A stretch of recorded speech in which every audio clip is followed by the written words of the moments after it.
Hi, I am Justin Shoemaker, and I'm here to talk about my dad, Nolan Shoemaker.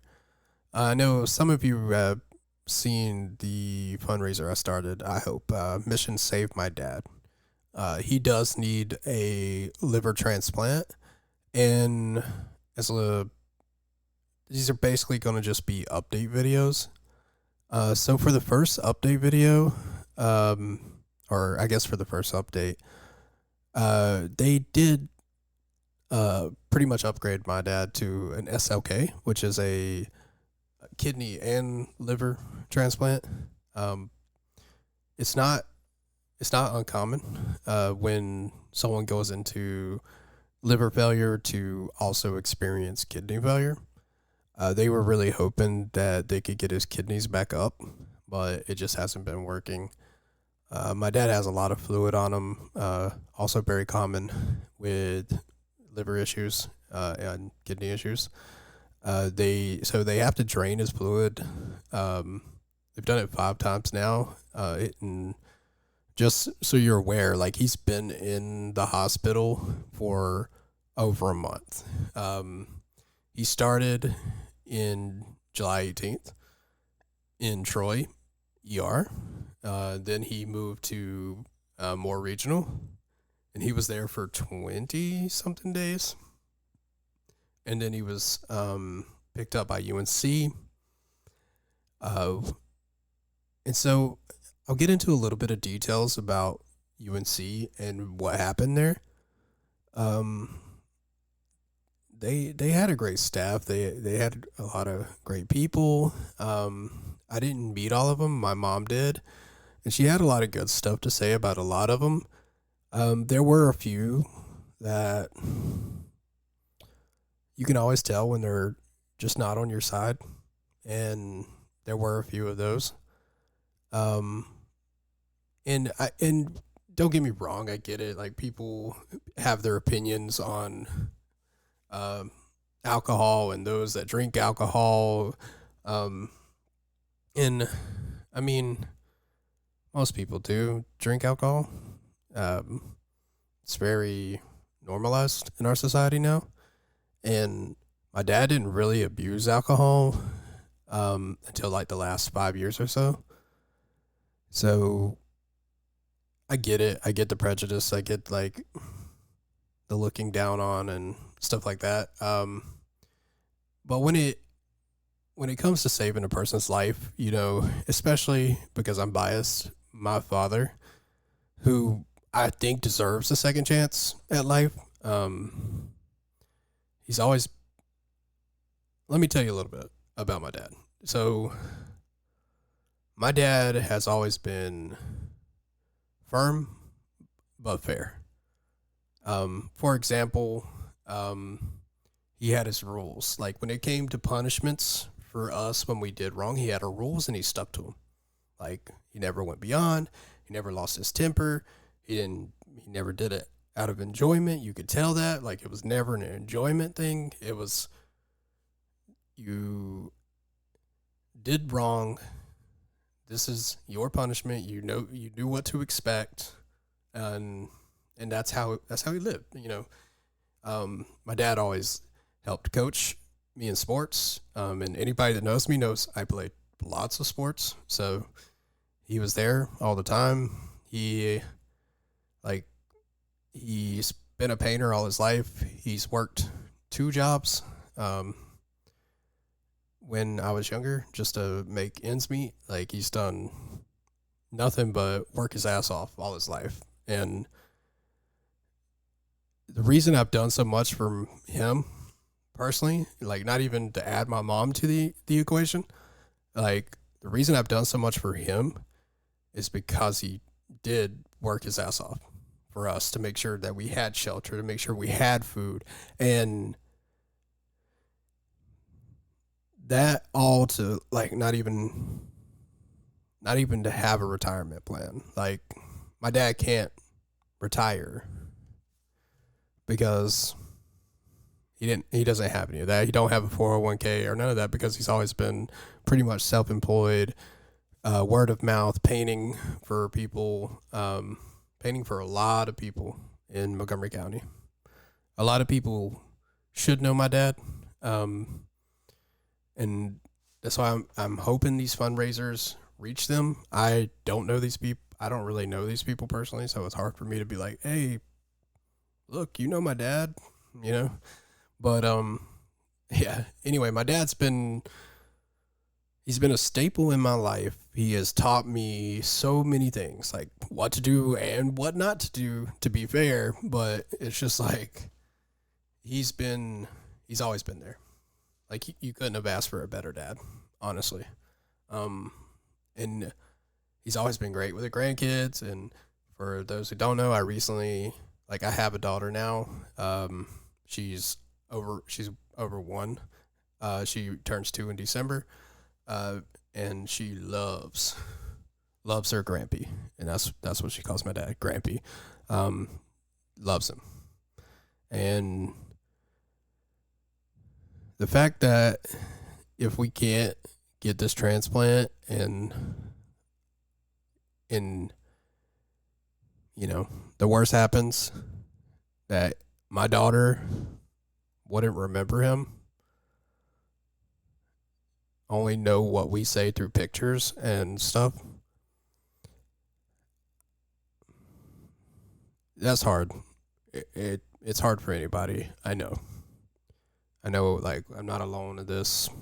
Other people's experience stuff like this too, and all that. But basically, I say this: just my dad deserves a second chance at life. Um, Another reason that they turned us down at UNC, for the transplant was because of medicine. Not like medicine you would take in the future, but medicine of the past. My dad was on many different medicines, from his like hypertension, his thyroid disease, the fluid buildup, cholesterol. Um, Honestly, not sure what else, but there was a few. There was quite a few, and he went to the doctor probably 2 or 3 years ago and was told he had a fatty liver.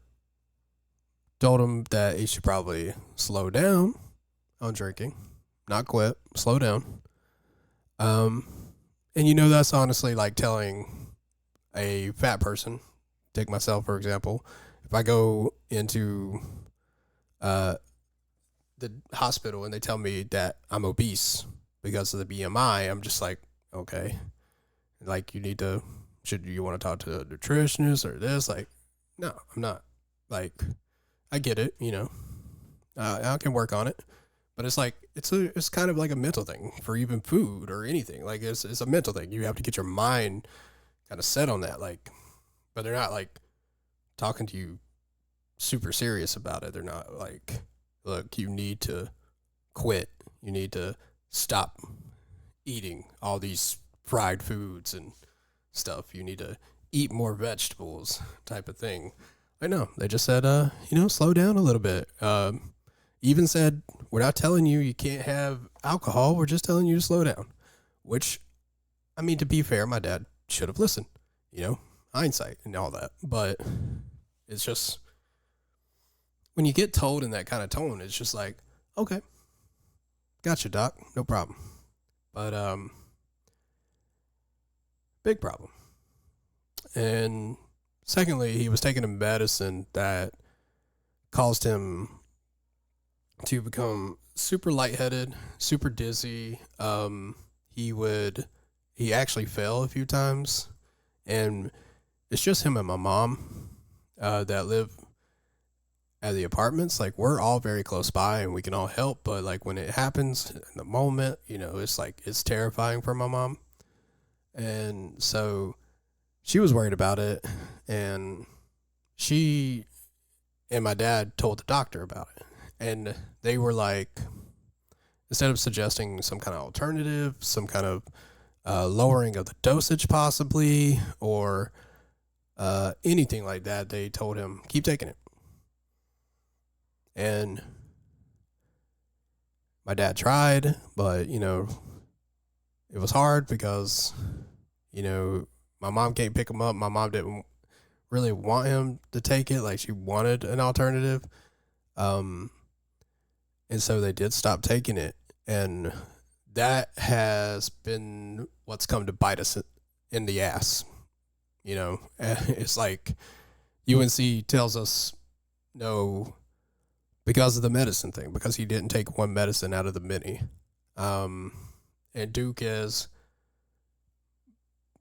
bombarded us with questions about not taking this medicine, that, and some of them are like, okay, I do understand that, but they're like, these medicines, there's no alternative. Like you're gonna have side effects and all that, and like you tell me once, I get it. My mom gets it. My dad gets it. But we keep getting told this over and over and over again. And then when it comes to evaluation time, they say no because of the medicine. Like Duke hasn't said no yet. But they keep bringing up this medicine thing. And, I have my hopes up. I hope they say yes. But it's like, I'm also not going to be surprised if we get another no because of the medicine thing. So, if he does get no, right, it's, we are told, he comes home. We already signed him up for Daymark, so he's gonna get the counseling. He's gonna have someone to talk to other than me or my mom or my sisters. He's gonna have that counseling. You need that, and I agreed with the psychologist when we talked about it. Like, you need that. You need someone else you could talk to. That's no relation, nothing to do with you, like no ulterior motives or any kind of any of that kind of stuff. So yeah, we agreed. Like that's a great plan, and we signed him up for Daymark, and he's gonna get the counseling that he needs, and so we're happy about that. And then he'll have to do dialysis, and because his kidneys are bad, so he have to stay on dialysis. But they tell us like it's kind of hard to find a chair at Bisco. So that's a concern if he has to come home because he needs it. So they tell us after he does that, like they can give us a call back and reevaluate. But the problem with that is time, right? How much time? Like how long does he have to do this? How long does he have to prove that he can do it? And that's a scary question to realize that, if he comes home, and we'll do our best. Like I've done so much research, but I can only do so much as I'm not a doctor. I got a full-time job. I got a child, but I've done my research. I will give everything to that man that I possibly can. So, yeah, it's hard, and so we're hoping they say yes. If not, then the fundraiser is for all the expenses, and that includes if we have to go out of state. We've raised about 700 so far, which is great, awesome. We're so thankful for everybody that has donated. It is crazy to think that we could raise that much money for my dad already. But if we do go out of state, that's not going to get us very far at other hospitals because we have to pay out of pocket. Medicaid doesn't cover over there. So that's another thing. Like, if anything, we want it done in North Carolina because it'd be so much easier. My parents and us as well. So yeah, that's kind of the update now. Like, my dad's going on 24-hour dialysis over at Duke currently. He's got a lot of fluid buildup. They've taken fluid off of him.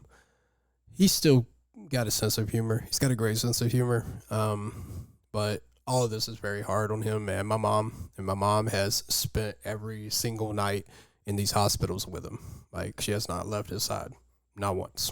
So, keep your prayers up for both of them, please. Um, and if you could just continue to share the uh, fundraiser, share.